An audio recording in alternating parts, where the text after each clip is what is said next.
Assalamualaikum warahmatullahi wabarakatuh. Apa kabar hari ini anak-anak? Semoga kita selalu dalam lindungan Allah, selalu diberi kesehatan oleh Allah, selalu diberikan hidayah oleh Allah. Anak-anakku, sekarang sudah menuju subtema 3. Tema 2, subtema 3. Are you ready? Siap ya? Baik. Tema 2 subtema 3 yaitu menyayangi tumbuhan. Cara kita menyayangi tumbuhan adalah dengan merawatnya. Lihat gambar yang ada di layar. Apa yang sedang dikerjakan ayah? Apa yang sedang dikerjakan ibu? Apa yang sedang dikerjakan kakak? Dan apa yang dikerjakan adik? Ayah sedang merapikan ranting pohon. Ibu sedang memberi pupuk pada tanaman. Kakak sedang menyiram bunga. Adik sedang mencabut rumput liar. Nah, cara-cara yang dilakukan keluarga Nina adalah cara menyayangi tumbuhan. Baik, di tempat Pak Usman ada berbagai jenis tanaman. Pak Usman merawat tanamannya dengan baik sehingga tanaman tampak subur dan berbunga indah. Nina pun penasaran dan ingin melakukan wawancara kepada Pak Usman tentang merawat tanaman. Nah, apakah kamu pernah melakukan wawancara? Bacalah wawancara Nina dan Pak Usman pada halaman 66. Perhatikan kalimat tanya yang diajukan Nina kepada Pak Usman. Di situ ada macam-macam kata tanya yang bisa digunakan untuk wawancara, yaitu kata apa, siapa, mengapa, bagaimana, kapan, dan lain-lain. Berikut contoh bentuk laporan wawancara yang harus dibuat. Formatnya adalah yang pertama, judul. Judul ini kita bisa pakai untuk apa ya? Saya ingin wawancara tentang bagaimana cara merawat tanaman di depan rumah, atau bagaimana cara merawat bunga anggrek. Itu bisa kita pakai. Tujuan kita, judulnya cara merawat tanaman di depan rumah atau di halaman rumah. Nama kelompok, misalnya kita ada 3 teman, kita bersama-sama teman. Kalau kita sedang tidak pandemi ya, kita bisa berkelompok 3 sampai 5 anak. Atau kalau sedang pandemi, kita bisa melakukan wawancara sendiri. Nama kita tulis di situ. Kalau berkelompok, nama kelompok kita. Kalau 3 anak, kita tulis 3 anak di situ. Siapa saja. Tujuan wawancara, jika judulnya cara merawat tanaman di halaman rumah, nah tujuannya adalah untuk mengetahui bagaimana cara merawat tanaman di halaman rumah. Narasumber itu adalah yang kita wawancarai. Misalnya kita bisa mewawancarai ayah, berarti ditulis ayah. Nah, narasumber ayah. Atau kita mewawancarai ibu karena sedang pandemi, jadi keluarga yang kita wawancarai. Narasumbernya ibu. Atau kakak. Waktu dan tempat. Waktunya, harinya, tanggalnya, bulannya, tahunnya harus lengkap. Nah, tempatnya di rumah. Isi wawancaranya adalah cara menanam dan merawat tumbuhan di halaman rumah. Bagaimana cara menyiramnya, kapan saja, memberi pupuknya bagaimana caranya, menyiramnya, memberi pupuk, merawatnya pemberi obatnya bagaimana. Itu bisa diisi wawancara. Kemudian ayo kita berhitung. Coba perhatikan bilangan-bilangan yang ada pada penggaris, ambil penggaris. Nah, di dalam penggaris itu ada bilangan-bilangan 0 sampai, ada yang sampai 30, ada yang sampai 60, tergantung panjang penggarisnya. Kemudian letak bilangan-bilangan tersebut berurutan kan, dari 0 sampai seterusnya.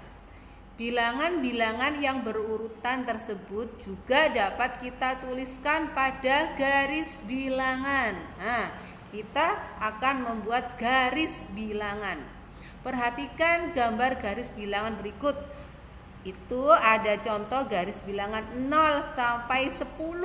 Nah, di garis seret, kemudian dikasih titik, diberi angka 0, 1, 2, 3 dan seterusnya.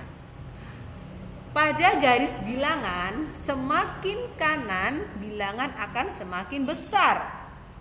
0, 1, 2, 3 semakin ke kanan akan semakin besar. Tanda panah berarti garis bilangan dapat diperpanjang sampai tidak terhingga. 0 sampai 100 boleh, 0 sampai 200 boleh, 0 sampai 500 boleh, sampai tidak terhingga. Garis bilangan juga dapat digunakan untuk menentukan hasil penjumlahan. Perhatikan contoh berikut ini. 4 ditambah 2. Nah, setelah kita buat garis bilangan, kita lompat dari 0 ke 4. Kemudian ditambah lagi 2 lompatnya. Jadi 4 ditambah 2 sama dengan 6. Contoh berikutnya. Panjang selang pertama. Selang pertama 4 meter. Dan panjang selang kedua yaitu 6 meter. Berapa panjang selang setelah disambung? Ada 2 selang ya. Yang pertama 4 meter, yang kedua 6 meter. Kita dapat menghitung panjang selang menggunakan garis bilangan. Kita buat dulu garis bilangan, kemudian kita tulis bilangannya 0 sampai 15 misalnya. Langkah yang pertama, 4 langkah dulu karena selang yang pertama 4 meter. 1, 2, 3, 4. Kemudian 6 meter maju 6. 1, 2, 3, 4, 5, 6. Nah, kita jatuhnya di mana? Di angka 10. Jadi panjang selang setelah disambung adalah 10 meter. Bentuk penjumlahannya yaitu 4 ditambah 6 sama dengan 10.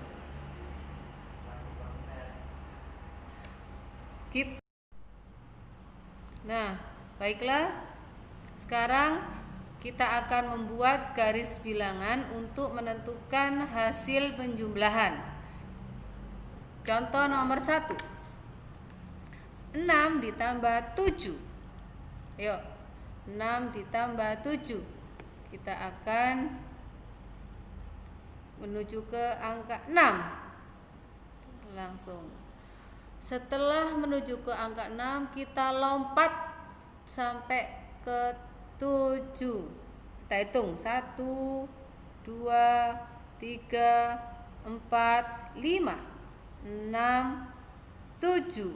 Nah, angka yang terakhir adalah 13. 6 ditambah 7 sama dengan 13. Berikutnya 9 ditambah 4. Langsung dari 0 ke 9. Nah, ditambah 4, lompat 4 lagi. 1, 2, 3, 4. Nah, angka yang terakhir adalah 13. 9 ditambah 4 sama dengan 13. Paham ya, Nak ya? Oke, berikutnya Nina memotong ranting menjadi 2 bagian. Panjang potongan ranting pertama adalah 6 cm. Sedangkan ranting yang kedua panjangnya 5 cm. Berapa panjang ranting mula-mula? Perhatikan penyelesaian berikut ini. Digambar dulu, kita gambar garis bilangannya. Seret. Setelah itu gambarkan kedua ranting pada garis bilangan. Ranting yang pertama dulu kita gambar, mulai 0 sampai 6 cm ke 6. Sambung ranting yang kedua 5 cm, 1, 2, 3, 4, 5. Nah, dan angka yang terakhir adalah 11. Jadi panjang ranting mula-mula adalah 11. 6 ditambah 4 sama dengan 11. Tony senang membantu ibu menyiram tanaman. Setelah selesai menyiram tanaman, Tony kemudian belajar. Belajar dengan tekun merupakan salah satu tugas Tony sebagai anak. Setiap anggota keluarga memiliki tugas yang berbeda-beda. Ayah dan ibu berbagi tugas dalam mencari nafkah untuk memenuhi kebutuhan keluarga. Ketika melakukan tugas kelompok saat di sekolah ya, Nina dan teman-teman berbagi tugas. Dengan berbagi tugas, pekerjaan akan menjadi lebih ringan dan cepat selesai. Begitu juga di dalam keluarga. Setiap anggota keluarga memiliki peran dengan tugasnya masing-masing. Di dalam keluarga Nina ada pembagian tugas. Ayah berperan sebagai kepala keluarga dan bertugas mencari nafkah. Ibu Nina adalah seorang ibu rumah tangga dan bertugas membantu ayah mengurus dan mengatur segala kebutuhan di rumah. Nina dan Adi juga memiliki tugas wajib, yaitu belajar dan juga menjaga kebersihan rumah. Setiap anggota keluarga di rumah Nina menjalankan tugasnya dengan baik. Kehidupan di rumah berjalan dengan teratur. Keluarga Nina juga hidup dengan rukun.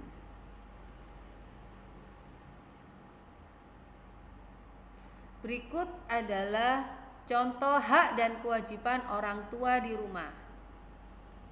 Nah, apa hak orang tua? 1. Dihormati oleh anggota keluarga yang lain. Kita sebagai anak harus hormat kepada orang tua, karena haknya orang tua yaitu dihormati oleh anggota keluarga yang lain. Orang tua dihormati oleh anak-anaknya, dihormati kakak, dihormati adik kita. Yang kedua, mendapat kasih sayang dari anak-anaknya, mendapat kasih sayang dari anggota keluarga. Kewajibannya 1. Kewajiban orang tua mencari nafkah bagi seluruh anggota keluarga. Yang kedua, menyediakan kebutuhan seluruh anggota keluarga. Yang ketiga, merawat anak-anak dengan kasih sayang. Yang keempat, memberikan contoh yang baik bagi anak-anak. Itu adalah hak dan kewajiban sebagai orang tua.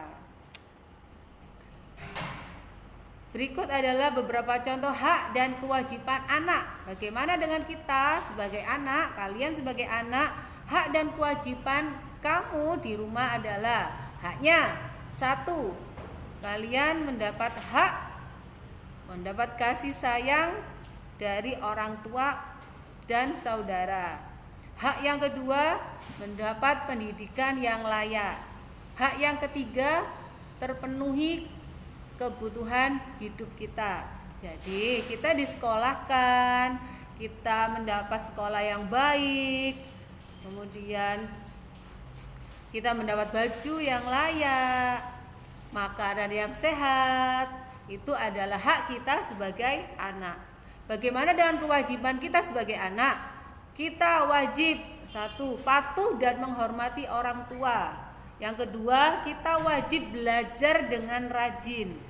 Yang ketiga, kita wajib membantu orang tua mengerjakan pekerjaan rumah. Nah, ini ada beberapa contoh gambar motif batik. Motifnya apa? Motif tumbuhan. Bagus ya. Ini adalah gambar dekoratif. Apa itu gambar dekoratif? Gambar dekoratif adalah gambar hiasan, yaitu gambar hiasan yang memiliki pola atau motif tertentu. Macam-macam garis antara lain sebagai berikut. Ada garis lengkung, ada garis bersilang, ada garis sejajar, ada garis zigzag, ada garis spiral muter-muter, ada garis gelombang. Warna dapat membuat karya seni menjadi lebih menarik. Jadi setelah digambar, kita warnai agar apa? Agar karya kita akan lebih menarik. Ada banyak warna di sekitar kita. Beberapa warna dapat dicampur dengan warna lain sehingga menghasilkan warna yang baru. Contohnya, warna kuning dicampur dengan warna merah menjadi warna orange. Warna kuning dicampur warna biru menjadi warna hijau. Warna merah dicampur dengan warna biru sama dengan warna ungu. Berikut adalah contoh gambar dekoratif tumbuhan. Ini adalah beberapa contoh gambar dekoratif tumbuhan. Bagus ya, nanti kita bisa mewarnai di buku tema kita. Ini ada lagi. Nah, ini adalah contoh terakhir. Demikianlah pembelajaran subtema 3 kali ini. Semoga anak-anak mendapat ilmu yang bermanfaat, cita-citanya tercapai menjadi anak yang solih dan solihah. Amin, amin ya robbal alamin. Demikian dari teacher. Wassalamualaikum warahmatullahi wabarakatuh.